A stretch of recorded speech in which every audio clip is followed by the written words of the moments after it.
व्यापारको दुनियाँमा एउटा प्रश्नले सधैँ दिमाग खाइरहन्छ। कुनै पनि कम्पनीको खास लक्ष्य के हुनुपर्छ? तुरुन्तै नाफा कमाउने कि लामो समयसम्म टिक्ने सम्पत्ति बनाउने? हो, आज हामी यही रोचक दुविधामा अलि गहिरिएर कुरा गर्नेछौँ। आजको हाम्रो छलफलको बाटो यस्तो हुनेछ है। हामी एउटा आधारभूत प्रश्नबाट सुरु गर्छौं अनि नाफाको पछाडि मान्छे किन यसरी लाग्छन् भनेर बुझ्छौं। त्यसपछि सम्पत्ति सृजना गर्ने लक्ष्य के हो त्यसमा जान्छौं र अन्त्यमा यी दुईलाई सिधै दाजेर हेर्नेछौं र आजको समयमा कुन चाहिँ उत्तम हो भन्ने निष्कर्ष निकाल्नेछौं। ल, अब सुरु गरौँ हाम्रो पहिलो खण्डबाट। यो यस्तो प्रश्न हो जहाँबाट कुनै पनि व्यवसायको रणनीतिको सुरुवात हुन्छ। एकछिनलाई सोचौं त, यदि कुनै कम्पनीले एउटै मात्र वित्तीय लक्ष्य छान्नु पर्यो भने त्यो के होला? हाम्रो आजको पूरा कुराकानी यही एउटा प्रश्नको वरिपरि घुम्नेछ। धेरै वर्षसम्म त यसको जवाफ एकदमै सोझो थियो, नाफा। सुन्दा पनि सही लाग्छ, होइन र? तर यो सबैभन्दा प्रचलित जवाफभित्र केही यस्ता गम्भीर कमजोरीहरू लुकेका छन् जसले कम्पनीलाई गलत दिशामा पनि लान सक्छ। अब कुरा गरौँ हाम्रो पहिलो प्रतिस्पर्धीको नाफा अधिकतमीकरण। यसलाई हामी एउटा परम्परागत वा क्लासिक सोच पनि भन्न सक्छौं, जुन वर्षौंदेखि चल्दै आएको छ। नाफा अधिकतमीकरण भनेको के हो त? एकदमै सरल भाषामा भन्दा यो एउटा छोटो अवधिको वित्तीय लक्ष्य हो। यसमा कम्पनीको ध्यान आम्दानी र खर्च बीचको फरकलाई सकेसम्म धेरै बनाउनमा मात्र केन्द्रित हुन्छ। अब प्रश्न उठ्छ, यो यति आकर्षक किन छ त? पहिलो कुरा, यो बुझ्न एकदमै सजिलो छ। कति कमायो, कति खर्च भयो। दोस्रो, यसको हिसाब किताब गर्न पनि सजिलो छ। अनि तेस्रो, यसले तुरुन्तै कम्पनीको प्रदर्शन कस्तो छ भनेर देखाउने एउटा स्पष्ट आधार दिन्छ। तर यसका केही गम्भीर कमजोरीहरू पनि छन् जसलाई बेवास्ता गर्नै मिल्दैन।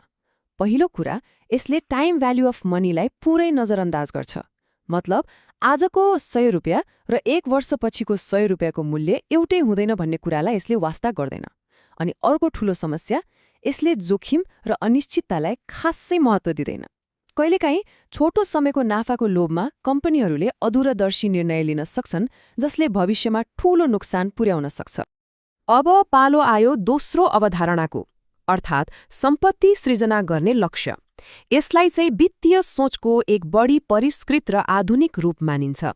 सम्पत्ति अधिकतमीकरण भनेको चाहिँ फर्मको समग्र बजार मूल्य बढाउने लक्ष्य हो। र यो कसरी हुन्छ? मुख्यतया कम्पनीको शेयरको बजार मूल्य बढाएर। यो केवल 1 वर्षको नाफाको कुरा होइन, यो त कम्पनीको दीर्घकालीन मूल्य बढाउने कुरा हो। यसको सबैभन्दा राम्रो पक्ष के हो भने यसले नाफा अधिकतमीकरणका लगभग सबै कमजोरीहरूलाई समाधान गर्छ। यसले दीर्घकालीन वृद्धिलाई हेर्छ, जोखिमलाई हिसाबमा राख्छ, पैसाको समय मूल्यलाई महत्त्व दिन्छ र नाफा जस्तो अस्पष्ट कुराभन्दा नगद प्रवाह जस्तो ठोस कुरामा ध्यान केन्द्रित गर्छ। ल, अब पालो आएको छ हाम्रो विश्लेषणको सबैभन्दा रोचक भागको, नाफा विरुद्ध सम्पत्ति। अब हामी यी दुई अवधारणाहरूलाई सिधै एकअर्कासँग तुलना गरेर हेर्नेछौँ। यदि एकदमै सरल भाषामा भन्नुपर्दा मुख्य भिन्नता यही हो। नाफा अधिकतमीकरण भनेको छोटो अवधिको कमाई हो, जबकि सम्पत्ति अधिकतमीकरण भनेको लामो समयसम्म टिक्ने मूल्य सृजना गर्नु हो। एउटा छोटो दौड हो भने अर्को म्याराथन हो। आउनुहोस् यो तालिकामा अझ नजिकबाट हेरौँ। समय अवधिको कुरा गर्दा नाफाले आजको सोच्छ, सम्पत्तिले भविष्यको।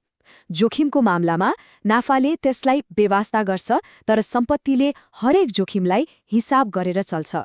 र सबैभन्दा महत्त्वपूर्ण फरक, नाफालाई किताबको हिसाबले मापिन्छ भने सम्पत्तिलाई बजारमा कम्पनीको वास्तविक मूल्यले मापिन्छ। ल त, अब निष्कर्षमा पुग्ने बेला भयो। यो नाफा र सम्पत्ति बीचको दौडमा आधुनिक वित्तको संसारमा एकजना स्पष्ट विजेता छ, र त्यो विजेता हो सम्पत्ति अधिकतमीकरण।